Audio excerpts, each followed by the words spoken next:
आदरणीय doctor principal साहब जगदम्बा जी का क्या चरित्र था, क्या उनके गुण थे।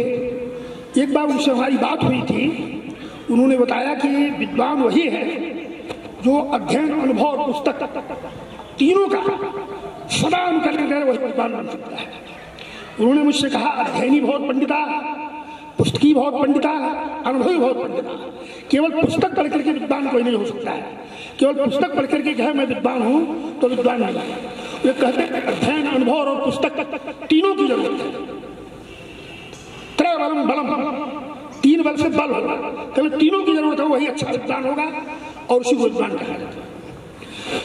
अब कहना यह है, एक बार और उन्होंने मुझसे कहा, कई बात हुई थी, बात होती थी, कहना कि हमेशा ज्ञान गंगा में नहाना चाहिए। ज्ञान गंगा में आके वहां स्नान करने से कुछ नहीं होगा। कहना ज्ञान गंगा में नहाने से गंगा का ज्ञान, कि गंगा क्या है, तो ज्ञान गंगा रहेगी। हम ज्ञान गंगा में डुबकी लगाएंगे तब ज्ञान होगा कि गंगा क्या है। तो बार बार कहते थे कि ज्ञान गंगा में नहाना चाहिए।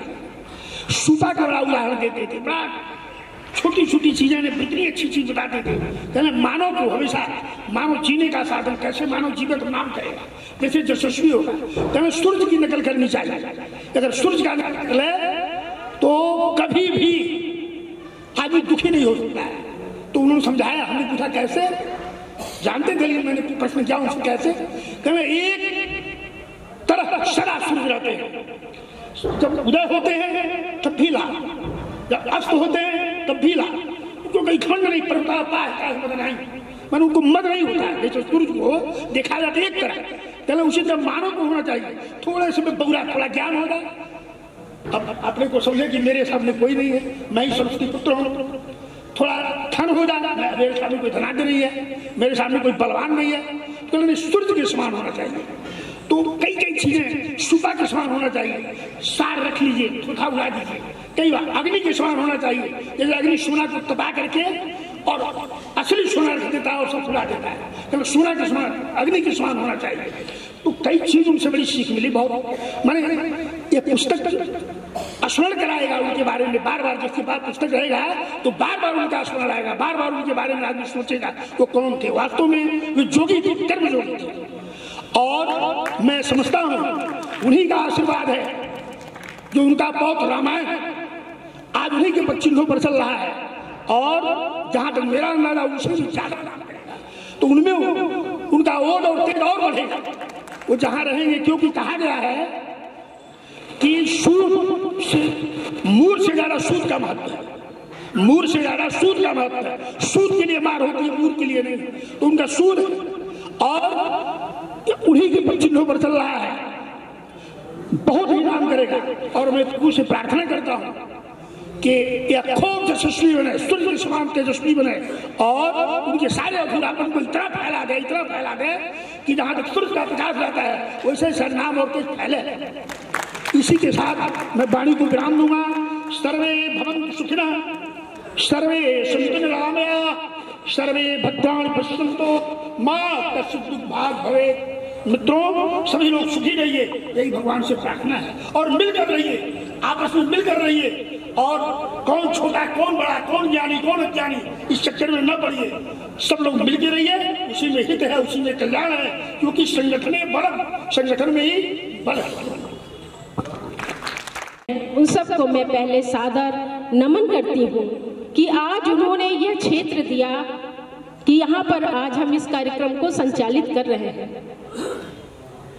एक महापर्व माननीय नीना थापा जी का 100वां जन्मदिन शताब्दी समारोह भी इस विद्यालय में 2021 को मनाया गया था। आज यह हमारे विद्यालय परिवार का दूसरा महापर्व है कि हम शरीर कृपा का विमोचन कर रहे हैं। इस महापर्व में आए हुए मैं माननीय अपने गुरुजन का कोटि कोटि प्रणाम करती हूँ। वो हमारे गुरु हैं और मुख्य अतिथि मैं आर.डी. राय सर जी का परम आदरणीय, आद्य प्रसाद द्विवेदी जी का परम आदरणीय तथा हमारे प्रोफेसर रामकृपाल राय जी का भी सादर अभिनंदन एवं वंदन कर रही हूँ कि उनकी वजह से, उनकी गरिमामयी उपस्थिति में आज यह कार्यक्रम संचालित हुआ। आज हमारा पूरा विद्यालय परिवार जिस धैर्य से इस कार्यक्रम को सुन रहा है, मैं आश्चर्य में हूँ कि कितना लगन है सबको, क्या उत्साह है सबकी तरफ से, पूरे विद्यालय परिवार की तरफ से, प्रधानाचार्य की तरफ से मैं सबका आभार प्रकट कर रही हूँ और अभिनंदन कर रही हूँ। अब मैं पिताजी की तरफ चलती हूँ। पिताजी हमारे बड़े ही ईमानदार, अनुशासन प्रिय, कर्मठ एवं विलक्षण प्रवृत्ति के व्यक्तित्व थे। मैं जब आई तो उन्होंने पहले मेरा एग्जाम लिया, उन्होंने मुझसे पोयम सुना, श्लोक सुना, लोकगीत सुना, गजल सुना, सब सुनने के बाद तब वो कहें कि अब तुम अपनी परीक्षा में पास हो। फिर दूसरी परीक्षा हमारे लिए, जब मैं बीएड कर रही थी यूनिवर्सिटी से, तो प्रैक्टिकल क्लासेस के लिए इसी विद्यालय को चुना गया। उस समय पिताजी यहाँ पर प्रिंसिपल थे और मैं बीएड की छात्रा थी। 26 जनवरी का दिन था, ध्वजारोहण के बाद सब लोग जलपान के लिए बैठे थे, तो उन्होंने कहा इसमें से कौन प्रिंसिपल बनना चाहता है गांव में जाकर। तो किसी ने हाथ नहीं उठाया, मैंने हाथ उठा दिया। तो उन्होंने कहा कि जाओ तुम चिलबिलमा जाकर के और प्रधानाचार्य बनो। और मुझे इसे एक विवेकानंद जी की एक पुस्तक से मिली थी कि विद्यालय जो है वो हमारे भारत, गांव जो है वो हमारे विद्यालय, हमारे भारत की रीढ़ है, इसलिए हमें गांव को सुदृढ़ करना है, मजबूत करना है। तो शायद इसी सीख के कारण मैंने हाथ उठाया और पिताजी ने मुझे चिलबिलमा का प्रिंसिपल बना दिया। मैं ऋणी हूँ अपने पूर्व प्रबंधक पति की कि जिनके अथक प्रयास और परिश्रम से वह विद्यालय संचालित हुआ। 2000 में उसकी मान्यता भी मिली यूपी बोर्ड की, और आज वह विद्यालय संचालित हो रहा है, पुष्पित हो रहा, पल्लवित हो रहा है।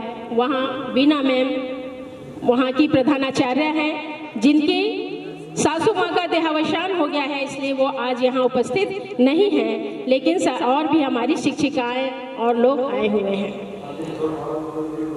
पिताजी बहुत कुछ जैसे पहले ही जानते थे, फिर उन्होंने कहा मुझसे कि हर मंगलवार को रामायण पढ़ा करो, और रामायण जी आ रहे हैं हमारे घर। कोई भी कार्य होता था कहते थे कि ये रामायण जी करेंगे, और 26 नवंबर 1983 को उनकी वाणी सत्य हुई, रामायण जी का आगमन हुआ। इनके मामा गोद में लेकर के कहें कि be a labour first intellectual next, क्योंकि पिताजी ने ये नारा उनके पिता के लिए दिया था। तो मेरे भाई ने चिढ़ाते हुए उन्हें कहा कि be a labour first intellectual next. पिताजी ने कहा नो नो नो, इसके लिए नारा नहीं है, इसके लिए है बी ए इंटेलेक्चुअल फर्स्ट और लेबरर नेक्स्ट। तो सही हुआ, इन्होंने इंजीनियरिंग करके जीटेल में नौकरी करते थे, और इनकी हमारी बहू शिवांगी भी, इन लोगों ने अपना कैरियर छोड़ के इस विद्यालय को चुना। शायद पिताजी को पता था, नियति थी कि वो पहले से ही कहते थे कि रामायण जी ये कार्य करेंगे। इसी प्रकार वो कहते थे कि मैं 12 वर्ष बाद जानता हूँ। शायद कुछ अध्यापक गण लोग सुने होंगे, हमेशा ये कहते थे कि बहनी मैं 12 वर्ष बाद जानता हूँ। मुझे उस समय नहीं पता चलता था, लेकिन अब लगता है कि वो सही में सब कुछ जानते थे, जो कहते थे वो सत्य होता था। एक बार कोई परीक्षक आया था यहाँ पर एग्जाम लेने, तो पहले परीक्षक लोगों में पैसा वगैरह नहीं चलता था, उनका सम्मान और भोजन ही मुख्य रहता था। तो उनको अच्छा भोजन नहीं मिला, वो घर पे जाकर के बोले कि आज तुमको मेरे पद की प्रतिष्ठा रखना है और उन्हें अच्छा भोजन बना के खिलाना है, शाकाहारी। मैंने भोजन बनाया, वो खा के बहुत प्रसन्न हुए, पिताजी मुझे इनाम भी दिए। तो इस तरह से इन लोगों का स्नेह मुझे मिलता रहा। और इतना ही नहीं, पिताजी अपने पूरे परिवार को लेकर के चले। आज एक बात मैं बताना चाहती हूँ कि उन्होंने पूरे परिवार को लेकर के अपने व्यक्तित्व का विकास किया, जबकि आज की धारणा यह है कि मेरा बच्चा बाहर जाएगा तभी उसका कैरियर बनेगा, वो पढ़ेगा, किसी लायक होगा। पिताजी इस सिद्धांत को नहीं मानते थे, और उनके चारों भाइयों ने मिलकर के पुष्कर में घर बनवाया था, बहुत बड़ा घर। आज तीसरा पुष्प उन भाइयों के भी 4 बेटे थे, आज 12 बेटे हैं हमारे घर में। उनने मिलकर के उसी घर का पुनर्निर्माण किया है। ये बहुत बड़ा समाज में एक संदेश है कि आपस में भाईचारे का संदेश। उन्होंने एक नारा दिया था, अलग कमाओ अलग खाओ रहो एक में। वो संगठन आज भी हमारे बच्चों में के हृदय में है। तो ये भी एक समाज के लिए बहुत बड़ा उदाहरण है। उनकी एक एक सीख, एक एक पद चिन्हों पर हम सब चल रहे हैं। हमारी माननीय अध्यक्ष महोदया नीलम सोलोमन जी भी इस कार्यक्रम में नहीं आ सकी, लेकिन उन्होंने भी अपना संदेश भेजा है कि वो हमारे अति प्रिय थे, पिता के समान थे। और आज मास्टर साहब की वजह से ही हम लोग गोरखपुर से जुड़े और उन्होंने अपना सब कुछ लगाया, पिताजी के साथ मिलकर के विद्यालय की स्थापना किए। आज मैडम अध्यक्ष हैं और बराबर आती रहती हैं। रवि भैया, करिश्मा जी भी आते हैं। बीच में अपनी वाणी को विराम दे करके मैं माननीय श्री परमात्मा श्रीवास्तव मास्टर साहब जी का सम्मान करवाना चाहती हूँ और सम्मान करती हूँ। बहुत लेट हो गया, शायद किसी कारणवश नहीं आ सके। तो इस प्रकार से उन्होंने विद्यालय को एक संगठन से परिवार को सब कुछ लेते हुए जो व्यक्तित्व दिखाया, वो हम लोगों के लिए एक सीख है और उसी सीख पर, उसी शिक्षा पर हम लोग चल रहे हैं। आज मैं अपनी माननीय दीदी जी को और जीजा जी को बहुत ही हर्ष और उल्लास के साथ उनका स्वागत करती हूँ, आभार प्रकट करती हूँ कि उनके वजह से शब्द से ही सब कुछ पता चलता है। शब्द बोले जाते हैं, खत्म हो जाते हैं, लेकिन उस शब्द को रचनाबद्ध करके उन्होंने जो एक पुस्तक तैयार की है, हम उनके जीवन भर ऋणी और आभारी रहेंगे। और कहा भी गया है कि शब्दों में बड़ी जान होती है, शब्दों में बड़ी जान होती है, इन्हीं से आरती अरदास और अजान होती है। शब्द समंदर के भी सच्चे मोती हैं, जिनसे अच्छे इंसान की पहचान होती है, जिनसे अच्छे इंसान की पहचान होती है। तो पहचान तो थी, उसे इन्होंने अमर कर दिया अपनी कृति से। और मैं अब अपनी वाणी को विराम देना चाहती हूँ। कहना तो बहुत कुछ है, लेकिन अब मैं अपनी वाणी बहुत बहुत धन्यवाद और अपनी भांजियों को भी बहुत बहुत आभार प्रकट करती हूँ कि ये कैसे रात भर चल कर के और सुबह पहुँची हैं इस कार्यक्रम को सफल बनाने के लिए। बहुत ही अपार हर्ष और खुशी हो रही है और आप लोग भी ऐसे ही गला खराब है और इसलिए भी ये संचालन का कार्य कर रही है, नहीं तो और भी अच्छा कार्यक्रम मजा आ जाता। बहुत बहुत धन्यवाद मैम। अब मैं अपने विद्यालय की छात्राओं को राष्ट्रगान हर हर महादेव। धन्यवाद। मने अधिनायक जय हे भारत भाग्य विधाता। पंजाब सिंध गुजरात मराठा द्राविड़ उत्कल बंग विंध्य हिमाचल यमुना गंगा उज्जल जलधि तरंग। तब शुभ नामे जागे, तब शुभ आशीष मा